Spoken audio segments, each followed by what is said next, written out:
Shalom, shalom. Blessed morning. Shalom, Upernicos. Kamusta po kayo? Yan. So we are going live for our morning Christocentric meal. Alright?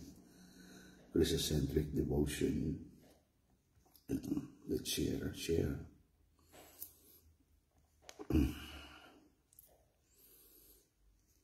Praise the Lord, praise the Lord. Yan, kamusta po ang bawat isa? Yan.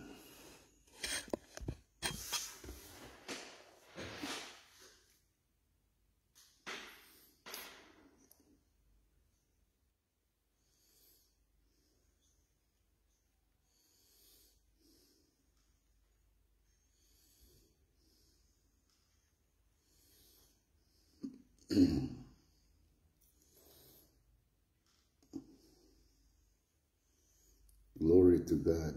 Hallelujah. Amen. Praise the Lord. Ayan. Medyo malamig na dito sa Rome, Italy. Maganda ng panahon. Amen. Ayan.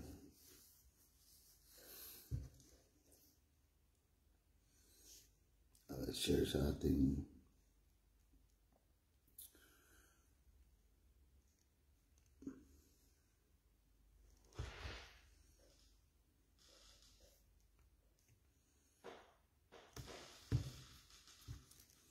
So, kamusta po ang bawat isa? Pakilagay nyo kung nandiyan kayo.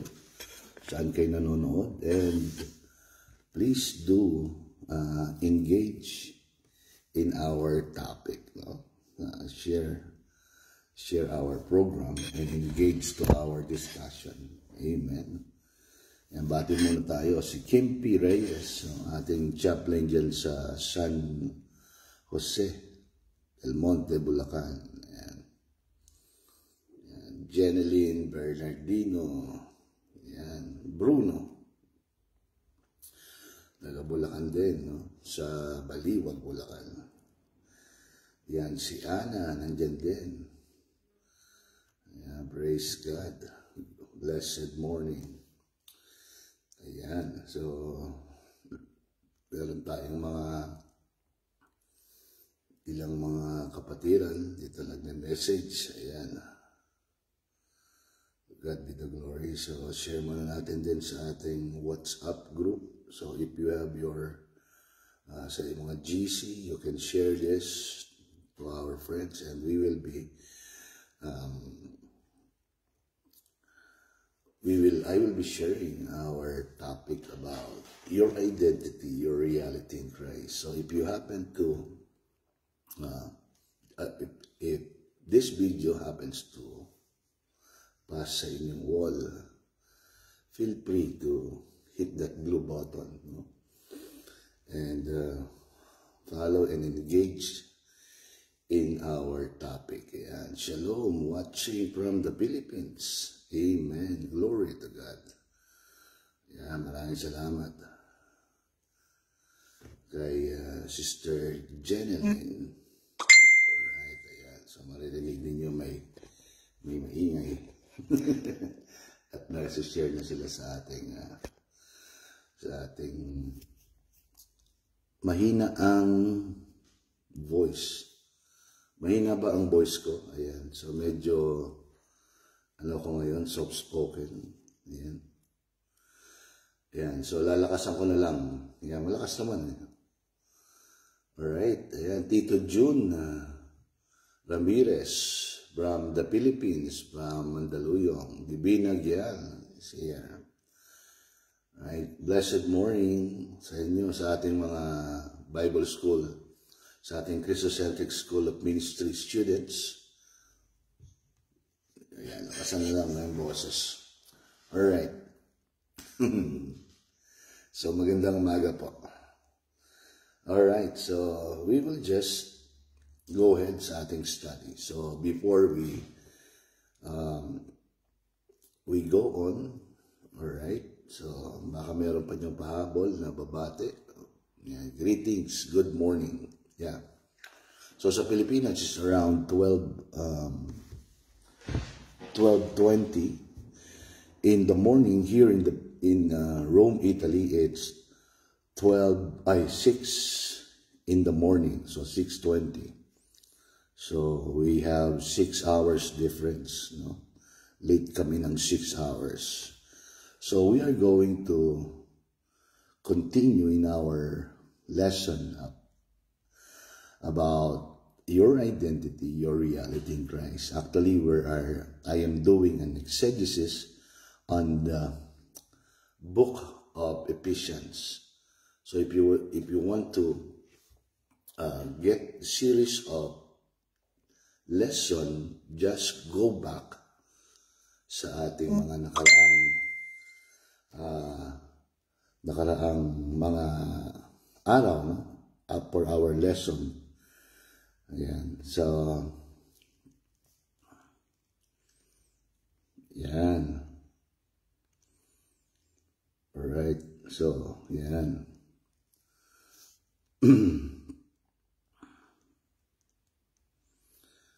Yun. So, to God be the glory.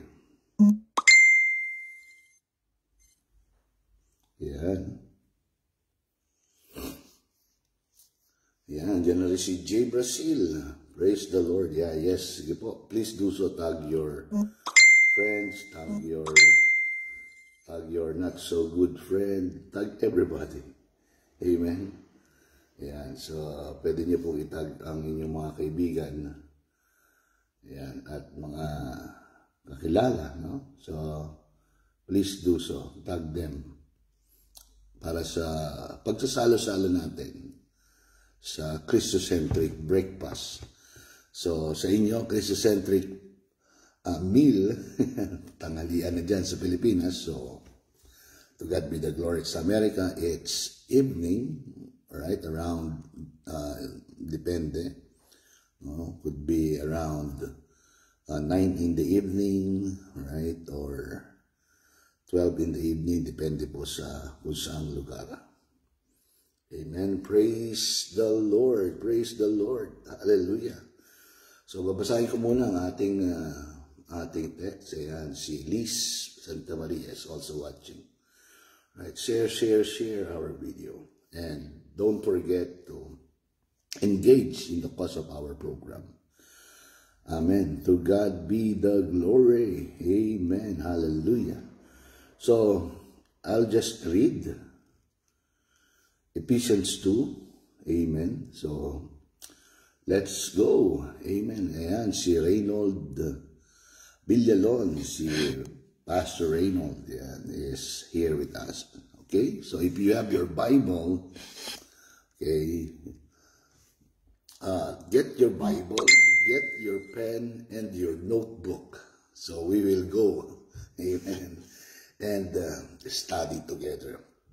Ephesians 1 or Ephesians 2 verse 1 to 6. So, 6 verses po ang ating gagawin. Yan. So, Josie Atanasio ng, if I am not mistaken, sa Venezia or bandang Padua. Amen. Italy. So, welcome po. Ephesians 2 verse 1 to 6. And you had he quickened who were dead in trespasses and sins. Verse 2, wherein in time past you walk according to the course of this world, according to the prince of the power of the air, the spirit that now worketh in the children of disobedience. Bago ko mag-umpisa, bago ko makalimutan, itong according to the prince of the power of the air, right, is speaking about Satan, all right? So here, the prince of the power of the air, it doesn't mean he holds the air, right? Or above the atmosphere. Ang ibig pong sabihin dito, yung power of the air, is speaking about spirit, all right? Spirit pong ibig sabihin yan. Alright? So, according to the prince of the power of the spirit, okay? Okay, then pinaliwanag niya, the spirit that now worketh in the children of disobedience. So yung mga unbelieving or unbelievers or those who reject the gospel. Yan. So Josie Atanasio, welcome po. To God be the glory. So verse 3, among whom also we all had our conversation in time past, in the lust of our flesh, fulfilling the desires of the flesh and of the mind, and were by nature the children of wrath, even as others. Yan, guhitan niyo yung children of wrath dyan. Papasadahan natin ng konti. Pero sabihin ko na. Children of wrath means you are separated from the presence of God. You don't have the Holy Spirit. Yun yung isang simple meaning of that. So, verse 4, but God, wow, yun pag merong but, may kasunod niyan, it's positive, alright? Alright. Who is rich in mercy, yeah, write down or guhitan ninyo sa inyong Bible or sa inyong cellphone, you highlight it. God is rich in mercy. He's not deficient in mercy, but He is rich. For His great love wherewith He loved us. Wow. Love, great love, He loved us. Wow.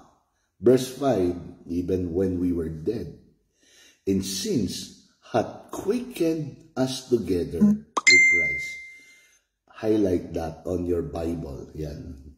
Test pamintuan. Yan. Number 1 na yung nakalagay sa kanya sa ating nagko-comment. Alright. Make sure you also hit the blue button, follow. No? Alright. Alright. So, ulitin ko in verse 5. And I want you to highlight it on your Bible, no? Sa inyong hard copy Bible. So sabi dito, even when we were dead in sins, had quickened us together with Christ. Together with Christ. Highlight that. By grace you are saved. Verse 6, last verse. And has raised us up together. Highlight that again. Raised us up together.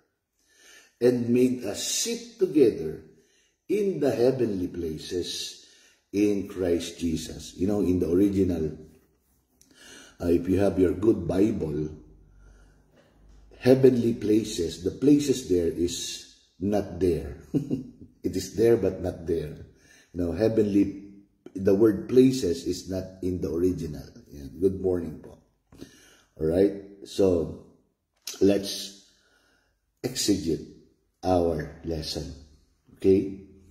In verse 1, it says, we were dead in trespasses and sin. What does it mean?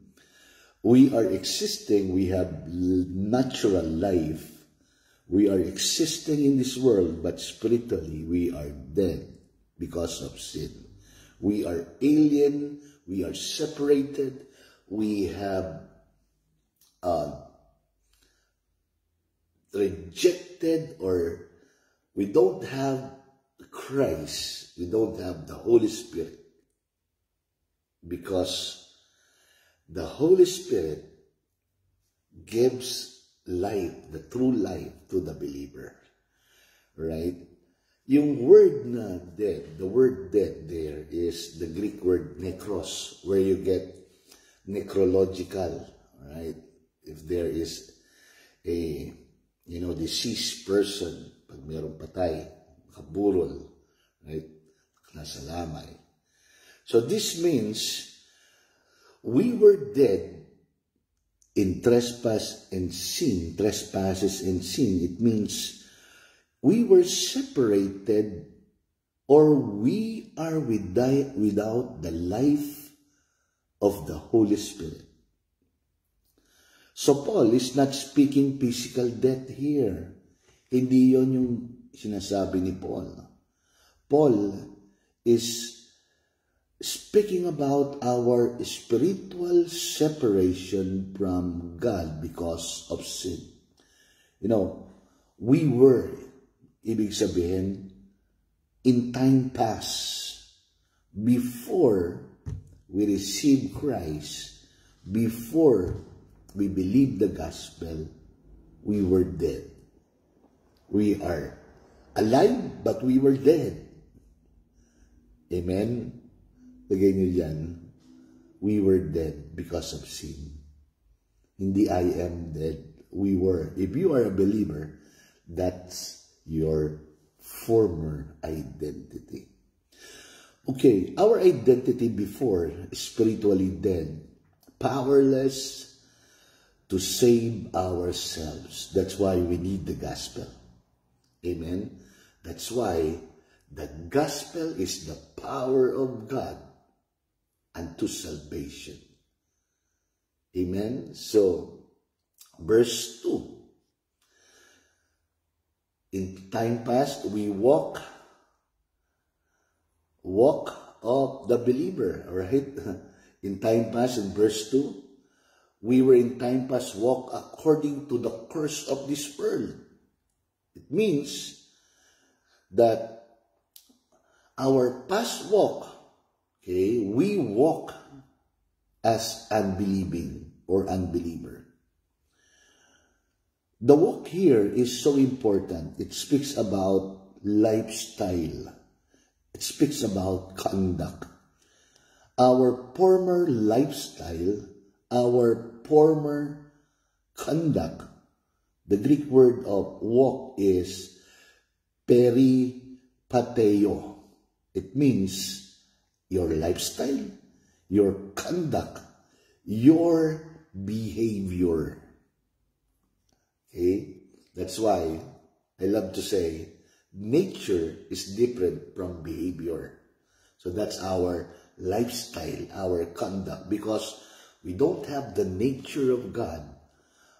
Our former nature, our former conduct, because of our old nature, we walk according to the pattern of this world.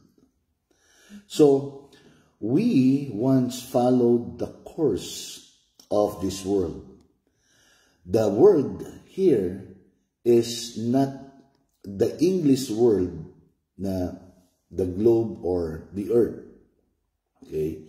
In Bible, the word world has two meanings, right? It means, number one, the one that was used here is the world. Okay? The world in Greek is aeon, an age or system. And yung another world is the people, right? The one, tayo, who are habitant of the earth. Okay? So tayong mga tao or tayong mga nabubuhay sa mundo. So yun po, yung dalawang ibig sabihin ng world sa Bible. But if you look at it in dictionary, or if you will Google it, isa lang ang meaning niya. But in Bible, this word, world, we were or once followed the course of this world.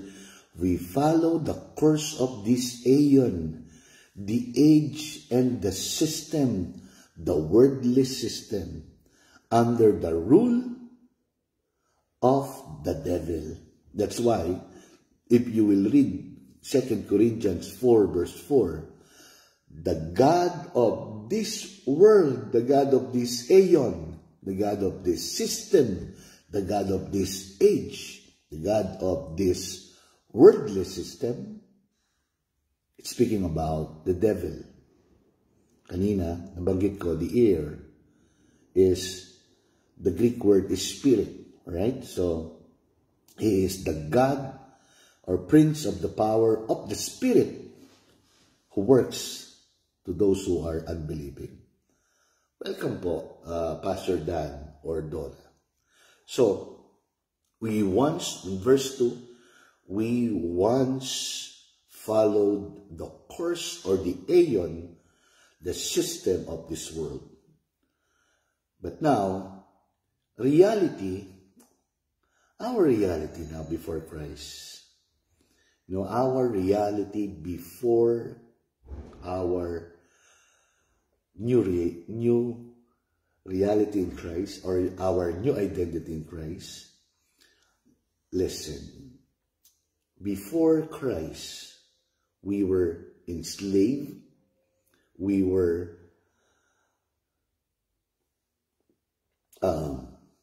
imprisoned, to the system of sin and the spirit of disobedience.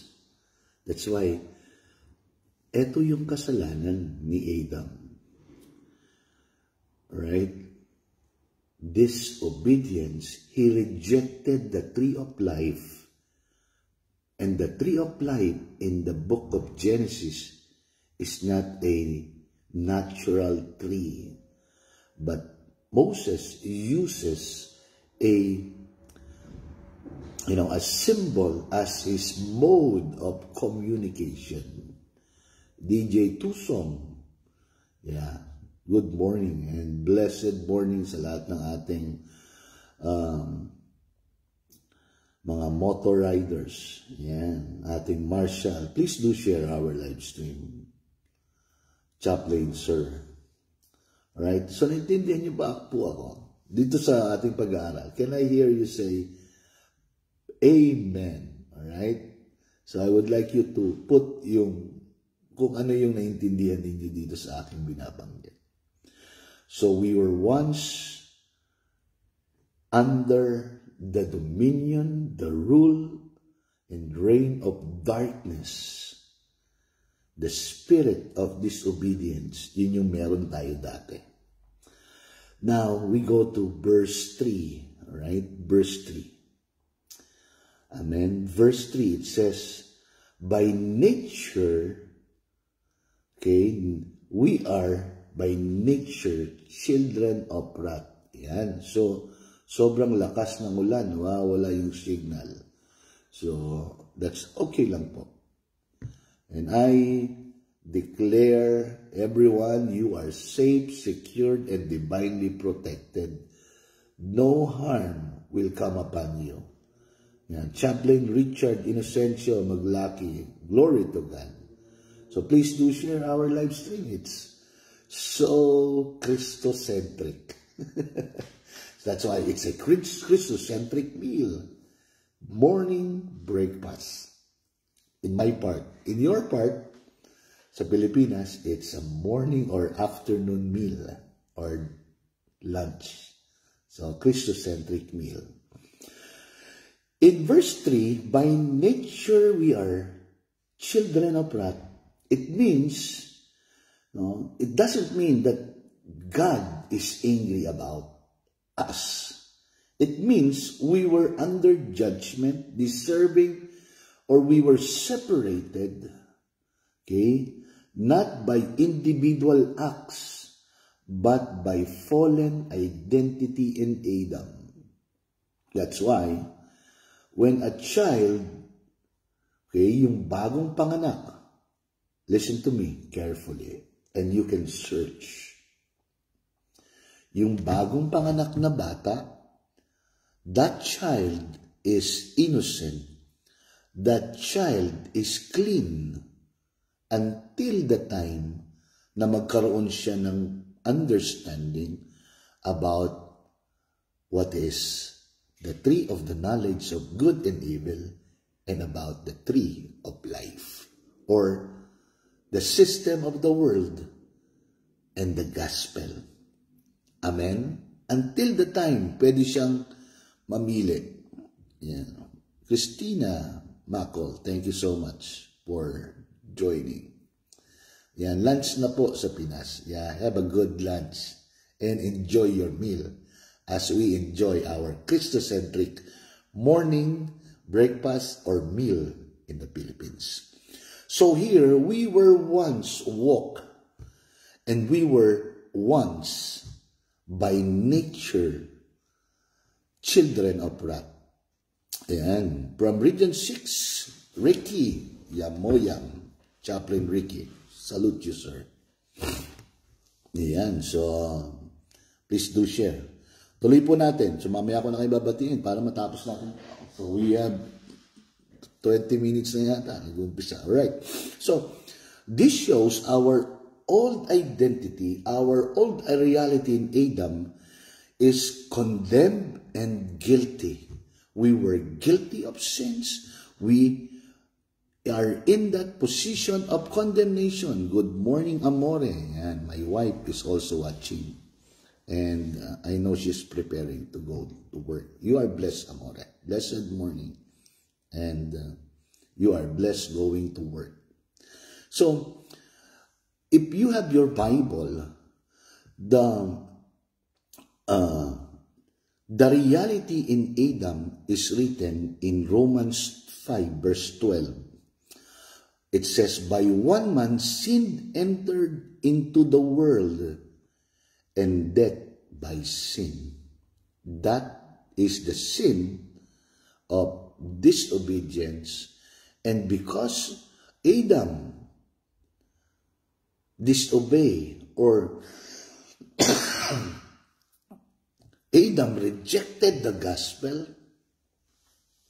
and ate of the tree of the knowledge of good and evil. You know, the tree of the knowledge of good and evil is not a literal tree, but it is the worldly system. Amen? You can study that further. Okay? So we were once condemned under guilt because of sin. But praise God, if you are in Christ, you are not anymore guilty. Because the Bible says in Peter, we are born again with an incorruptible seed and with a clear conscience. That's 1 Peter 1. Hanapin nyo na lang yung verse. Lagay nyo dito. Okay? Hallelujah. Born again with incorruptible sperm, the seed. That seed is the seed of the Holy Spirit. The seed is Jesus Christ. Amen? That's why that's so important to understand. And if we have the Holy Spirit in us, we are cleansed from head to toe, from our spirit, soul, and body. That's why you are now a new creation, a new identity that Christ gave to a believer. You are a holy nation, a royal priesthood. Amen. All right, let's continue. Look at this. Verse 4, but God, say it with me, but God, hallelujah. You know, God is rich in mercy. So now we have a transition here. Okay? But God who is rich in mercy, God's action is not based on man's work. I will repeat. God's action is not based on human term or by man's work, but based on His love, but based on His mercy. You know, ang ganda ng Greek word ng love, agape or agapao. It's an ending love. That's the love of God. You know, pagka nagtuturo ako, lagi ako may naalala ng mga awit. You know? That's the love of God. It's never ending. Amen? Hanapin nyo na lang po yung awit na yan. That's the love of God, always forgiving. Alright, so, look at this. The Greek word mercy, amen? The Greek word mercy is translated, okay, from Elios to English mercy, Elios, E-L-E-O-S. Okay, that's mercy in Greek. It is God's compassionate action in Christ. Wow. Alam natin may awit, no? Is mercy is falling, falling is falling. Mercy, it falls like, okay, dagdagan nyo na lang. But mercy the mercy of God has come upon you. That's why, Romans, book of Romans, Romans 2, it says, hallelujah, that repentance comes by knowing that you have mercy. Right? Mamaya hanapin nyo na. Romans 2 verse 4. Kung ano yung full detail dyan sa verse na yan. So that's why here in verse 4, God is introducing to us a new identity. Nung aking pong nagkaroon ako ng revelation about this, 2017, about your identity, your reality. Actually, I have a book naka-save pa lang sa aking computer. The power of knowing your true new identity in Christ. Christ is our identity. That's why the church and Christ are one. Right? Church and Christ are not two, but one. Alright, susunod po yan. So, remember, because of the mercy of God, here in verse 4, it says, rich in mercy for His great love wherewith He loved us, agapao or agape. That is the love of God. Amen? So, His great love, His compassionate, it is His action, not our effort. All you need to do is to embrace and accept the fact that you need Christ in your life. If you are not yet a believer, Christ is offering you this new identity and new life. Believe the gospel. The gospel is the power of God unto salvation. The gospel is this, that Christ's death is your death, my death. Christ's burial is our burial. Christ resurrected, and we were resurrected together with Him. Now, we are going to study about ascended and seated in the heavenlies in Christ. Abangan nyo, eto na po yun. So, believe the gospel. So now, verse 5, made alive together with Christ. If you have your Bible with you, highlight the word together. Together, here in Greek are 3 Greek words, different words. But in English, it was used the same word together. Kaya nga, ang ganda, no? If you want to learn Greek, no? You can just download BLB Bible. It's free online on your cell phone. Study it for yourself. Here, quicken together means suni supayosen. Alright? Medyo mahirap bigkasin. But this means God, in Christ, we were made alive together. Alright? It means God, in Christ, gave us this true life. And this is eternal life. Amen? Say it with me, eternal life. That's why, in the resurrection of Jesus Christ is our resurrection. Resurrection life in me. Say it with me. Resurrection life in you. The resurrection life of Christ is the resurrection righteousness. The resurrection righteous life of Christ in the believer. That's why the Bible says, now you and I, if you are a believer, you are the righteousness of God personified. Wow. Glory to God. Say it with me.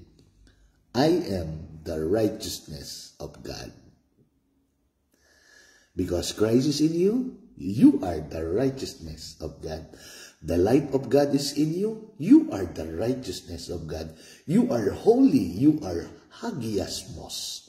You are separated from this worldly system. Now, you are in the light. Glory to God. So there is an identity shift.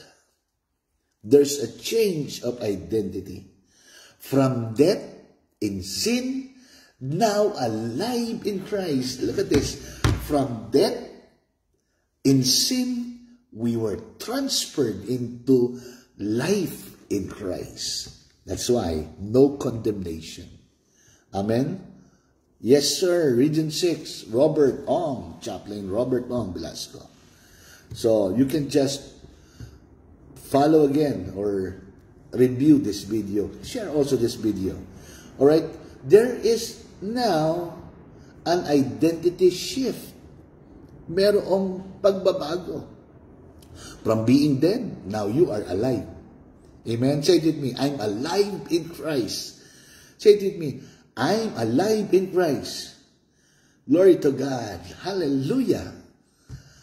Amen. That's why that's the meaning of born again. You are born again into an incorruptible seed and clear conscience. That's 1 Peter. Right? Sabi ko kanina, lagay niyo eh. Alright? Assignment yan. So this is purely grace. That's why, in our church here in Rome, Italy, Christ-driven life, global ministry, you can see the word doon sa ating church. Pure gospel, pure grace, one message, Christocentric message. Wow! Thank you so much, Ronald Estrada. Thank you so much. Sa lahat ng nagko-comment dyan. Thank you so much. Hallelujah. That's why it is purely grace. Pure grace here, it means, charity. Charitoo. Alright, from the word charitoo. Okay? But it was used here, charity. Charity. Alright, from that English, alam natin yung charity, right? So here, the word grace, the pure grace of God, is in Christ, not our works.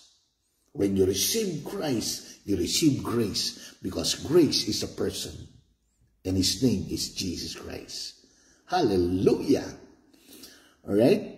Remember that. Charitoo, from the Greek word, charity. Charity. Alright? I will spell it. C-H-A-R-I-T-I. Charity. Amen? Hallelujah! Glory to God. Amen. So are you loving our Christocentric breakfast? I'm enjoying it, and I am full. Hallelujah.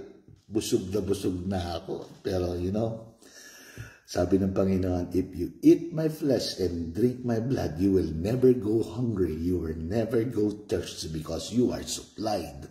The Holy Spirit in you is springs of living water. Wow. No burnout. If there's water, no burnout. You are refreshed, relaxed, rejuvenated, right? Refined. Ano pa sabihin? Refreshing. There's always refreshing moment in Christ. Alright, verse 6, natapos na po tayo. Raised and seated in Christ. That's authority.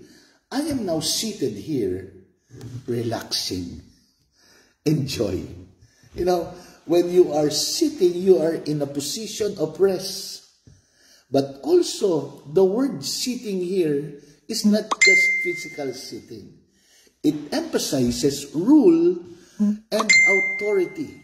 Amen? Glory to God. Ayan. So, hallelujah. Papakap yung ating mga messages. Alright?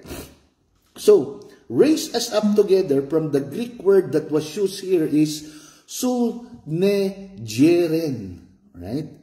It implies made us sit together, okay? Or raise us up together. Sunegeren, from the word, right? Nandito yung word na synergia or energia. Empowered, energia. When Christ raised you from the dead, you are empowered with new life. Say it with me. I am empowered with the life of Christ. New life in Christ. That's why the other made us sit together, the other together here. Sabi ko sa inyo, tatlo yung together. Quicken us together. Made us sit together. right? Or raised us together, ascended. That's the meaning of that. It implies resurrection life. Ascended means we are brought into that position and seated, that is position of authority. That the Greek word made us sit together is sune katisen or sud katiso. Amen? Together, seated in Christ, it means you and I are seated together in Christ to rule and reign with the authority that God has given in Christ, and that authority is now in you. Glory to God. This shows that we were, I would like to use the term co-resurrected, co-enthroned. Where you are co-enthroned, co-resurrected, it means, the Greek word, the other Greek meaning of sudkatiso is, you cannot find one without the other. I will repeat. The Greek word sudkatiso, okay, it implies that you cannot find without the other. It means a union, togetherness, one, two in one, like three in one, right? It's a union between the Father, the Son, living in us in the power of the Holy Spirit. Glory to God. So, our present reality, we share His resurrection. Resurrection life here, always near. Yung pala yun, yung aking kinumpose na awit. Okay? Di ba? Susunod, gagawin natin yun. Intro, yung awit natin. Di ba? No more shame, no more lies. Hallelujah. So we share His resurrection, we share His authority, we share His position, where? In the heavenlies, in Christ. That's why every believer will not go to heaven. Hallelujah. You heard me right. Every believer will not go to heaven. If your heaven is not the heaven of Christ, I do not want to go there. Because the heaven of Christ resides in the believer. The heaven of Christ is righteousness, peace, and joy in the Holy Ghost. That is the kingdom. That is the heaven of Christ. It's not a geographical location. It's a spiritual position in Christ. Hallelujah. We share His spiritual position in the heavenlies, and the heavenlies resides in the believer. So, to sum up our identity, right? Our old nature, we were once dead in sin, under the system of the power of the prince of the spirit, which is the devil. We were alienated. We were children of wrath. Sabi ko kanina, children of wrath means you are separated, alienated from God.